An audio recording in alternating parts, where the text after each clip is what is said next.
Chapter 3. Case Management in the Community Context. An Interagency Perspective. The goal of interagency case management is to connect agencies to one another to provide additional services to clients. All organizations have boundaries. Case managers or boundary spanners move across them to facilitate interactions among agencies. While numerous researchers have investigated the nature of these connections, a 1994 network analysis of the cracks in service delivery system provides especially useful insights into the function and impact of various types of community linkages.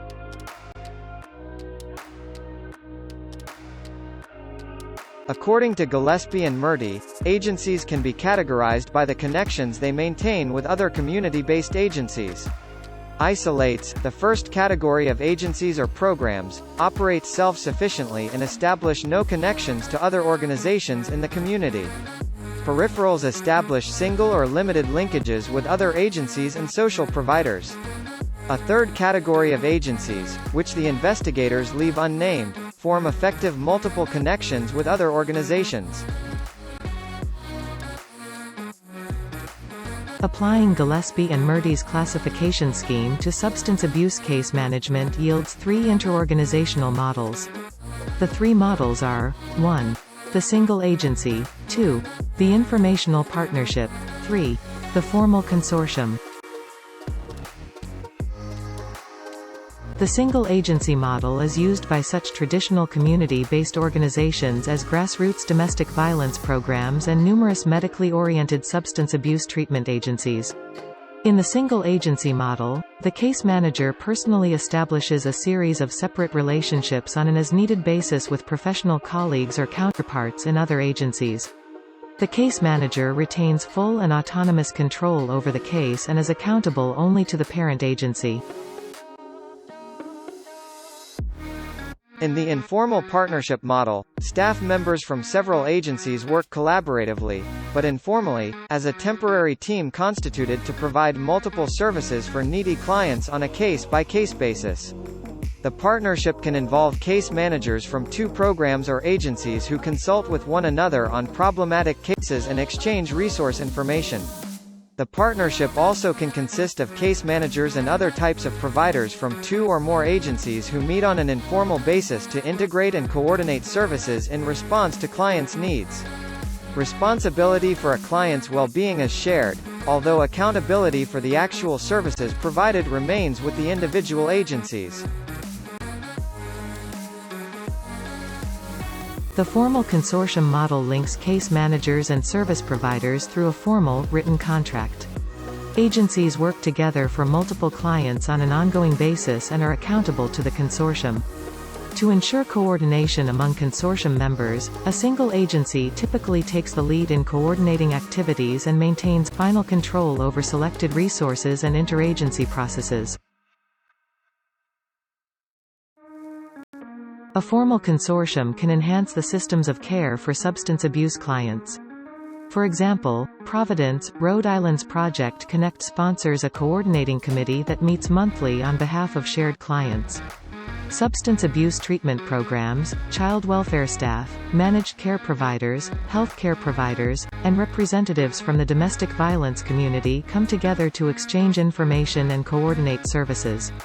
This forum offers all participants an opportunity to get to know each other, collaborate, and advocate on behalf of substance abuse-affected families.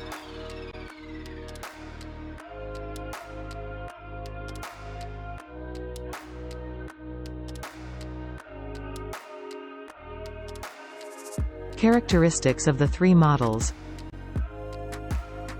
All three models describe arrangements for interagency case management services and methods for dispensing them. The most appropriate model for a particular agency or program hinges on its own history and mission, the needs of its clients, and the environment in which it operates. In developing a model, it is important to remember that neither organizations nor environments are static, and interagency models may evolve in complexity from the single agency to the informal partnership to the formal consortium. Although each model has advantages and disadvantages, a model's fit with its clients, the agency, and environmental conditions determines its effectiveness for a particular program. Chart 3-1 summarizes the characteristics, advantages, and disadvantages of each organizational model. Each model offers distinctive strengths suitable for a particular organizational environment. For example, in rural areas that depend on one-stop shopping, social service programs, the relatively low-cost single-agency focus, with its capacity to respond quickly and authoritatively, may be the optimal choice.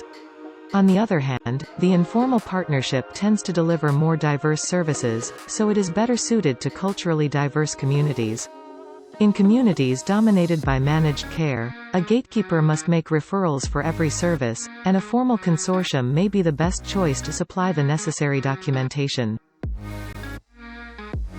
Besides determining resource acquisition, organizational environments impinge on program decisions in other, less obvious ways. In a volatile environment, a single focus agency with its rapid startup and minimal upfront investment may provide the only sensible alternative.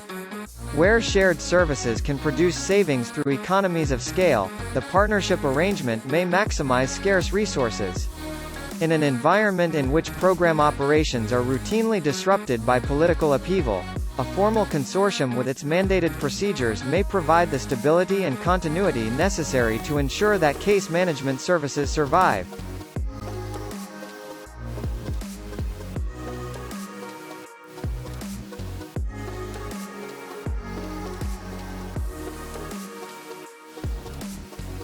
Chart 3-1. Characteristics of the three interagency models. Single agency. Single agency characteristics. Small grassroots agency or major provider of services for a single problem or to a single population, may be the only game in town. Tends to control a niche in the social service market by default. Other agencies are not interested or refuse to serve clients, history, design, or funding mandate. Often developed in response to an acute situation and implemented quickly. Less focused on organizational process than other case management models, more focused on client-related tasks. Interagency case management services built on informal agreements. Case manager hired by and accountable solely to the single agency.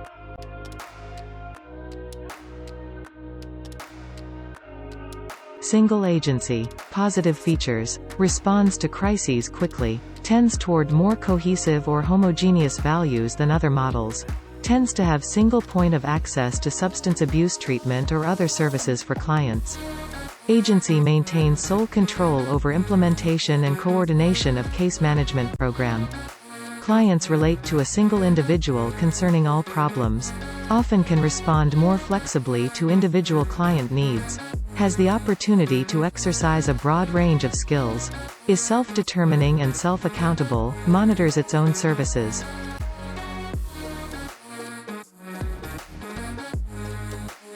Single agency. Negative features. Less control over social environment, e.g., policies and funding, and accessibility to services. Less influence over broad policies affecting case management services.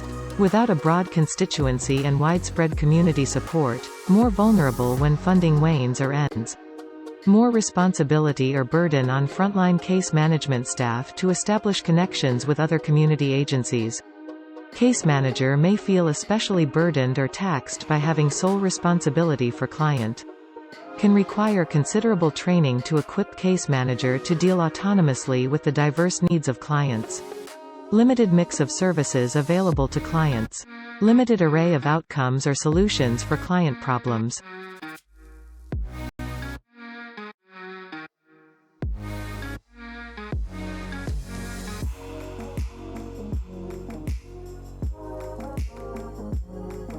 Chart 3-1. Characteristics of the three interagency models.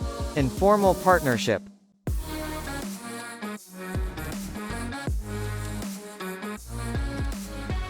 Informal partnership. Characteristics. Establishes and maintains informal partnerships or networks to respond to the needs of multiple populations with multiple problems. Frontline case management staff from partnership agencies meet informally as a group, and without a formal contractual obligation, to discuss client cases. Supervisors and other staff also may become involved and form relationships to share client-related concerns. Staffing decisions are made internally by individual agencies, may evolve from a single agency model or be the model of choice from program inception. Less likely to have a lead agency than a formal consortium.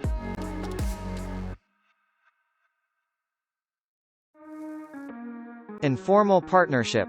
Positive features. Meets and functions only as needed. Avoids overlap of services. Has access to broader set of resources than single agency mode. Coordinates care better among agencies at client level. Counters staff's feelings of isolation by sharing burden of client responsibility. Shares information and possibly resources with partner agencies.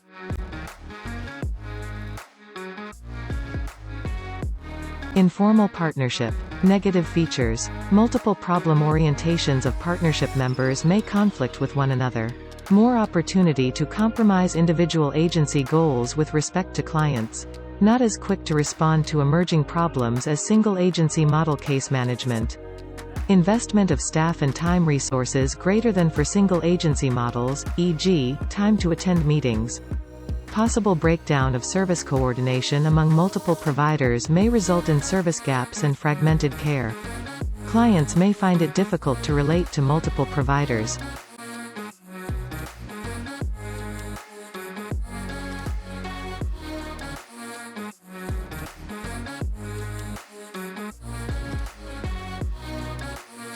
Chart 3:1. Characteristics of the three interagency models. Formal consortium.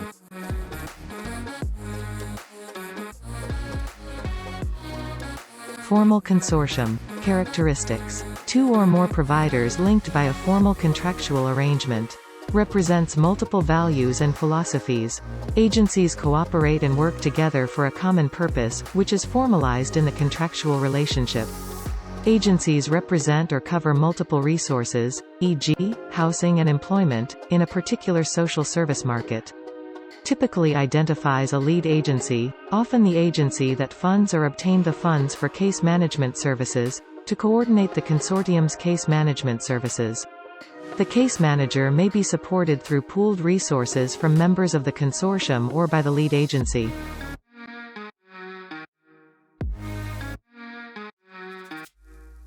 Formal consortium. Characteristics. The lead agency generally hires the case manager, although multiple agencies within the consortium may participate in the selection process. Accountability is shared across agencies. Case manager is accountable to the consortium. Entities primarily responsible for building and supporting the consortium, e.g., United Way, state, county, or city government, National Institutes of Health, or Centers for Disease Prevention and Control, may impose conditions or constraints on the case management process, e.g., mandated community involvement. Takes time and effort to develop, requires substantial upfront investment. Focuses more on organizational process than other interagency case management models. Tends to have a longer-term or more chronic orientation than other case management models.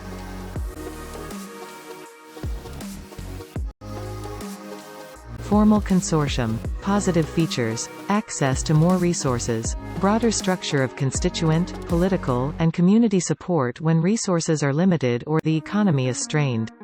More control in shaping the environment in which services are provided, e.g., more input into and control over policies, funding, and the kind of case management interventions and services that are offered. More opportunities for coordination of care among agencies at both client and system level. Regularized contact between agencies increases occasions for strengthening service integration. Enhanced coordination across providers can decrease duplication of services. Consortium participants share information regarding changes in the organizational environment, available and declining resources, and treatment information.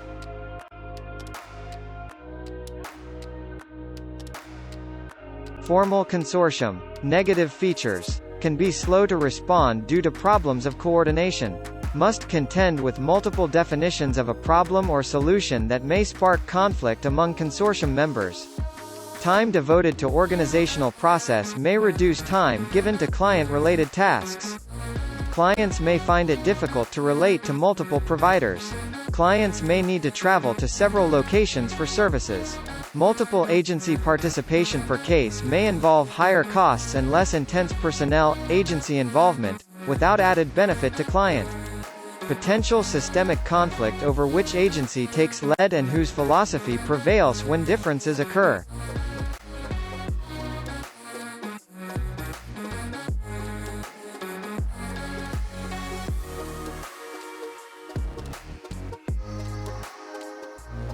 Forging the linkages. Interagency case management arrangements are designed to help providers connect with each other to improve client services and enhance the efficiency of their respective organizations. In addition to trading useful information, agencies also may exchange services, money, clients, and client service slots. In the area of substance abuse treatment, some case managers and addiction specialists may be former users themselves and may have known one another in their former lives. These ties often strengthen or facilitate interagency exchanges and relations. Seasoned case managers tend over time to form personal working relationships with others in the field and often trade on prior contact, previous service reciprocities, and favors owed to get services for clients. Informal quid pro quo arrangements are common, as are shared resources to effect economies of scale. While this system of informal exchange or social service bartering is intrinsic to case management, a more formalized connection among agencies sometimes may be required. Examples include Memoranda of Understanding, MOS, and interagency agreements and contracts. Each of these methods for formalizing expectations can be used in single agency models, informal partnerships, and formal consortia. MOS are a means to structure a relationship among agencies. When agencies rely heavily on each other's services and function primarily as brokers for their clients, MOS are essential.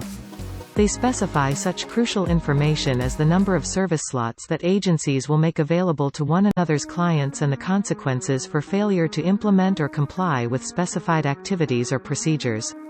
Program managers, rather than case managers, typically draft MOS and other formal agreements and contracts with staff input.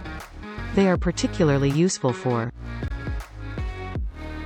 ensuring continuity of services during staff turnover, clarifying lines of authority and control over various aspects of the case management process, recording commitments for providing or funding case management resources, e.g., staffing, operating funds, client referrals, providing a formal record of agencies' agreements and responsibilities, holding agencies accountable. MOS and formal agreements have special appeal when crediting or reporting the outcome or delivery of case management services. Among agencies and service providers that are reimbursed for services on a per capita basis, MOS can be used to specify which agency or personnel will receive credit. When services are delivered as part of a research project, MOS can specify who has access to data and who may claim authorship when research results are published. MOS and QSOAs are not the only type of formalized agreements available to case managers. Some programs use cooperative service agreements to define what the parties deliver to and receive from each other, and to monitor the programs. A legal contract may be needed when the lead agency in a formal consortium subcontracts to other community-based case management agencies to provide specific services. Many case management agencies also enter into agreements with funding sources, including those providing federal entitlement benefits. Although some experts question whether case managers should function as payees, that is, accept and monitor entitlement payments on their clients' behalf, a substantial number of case managers take on that role. Until agencies become familiar with such documents and procedures, obtaining counsel prior to signing may be prudent.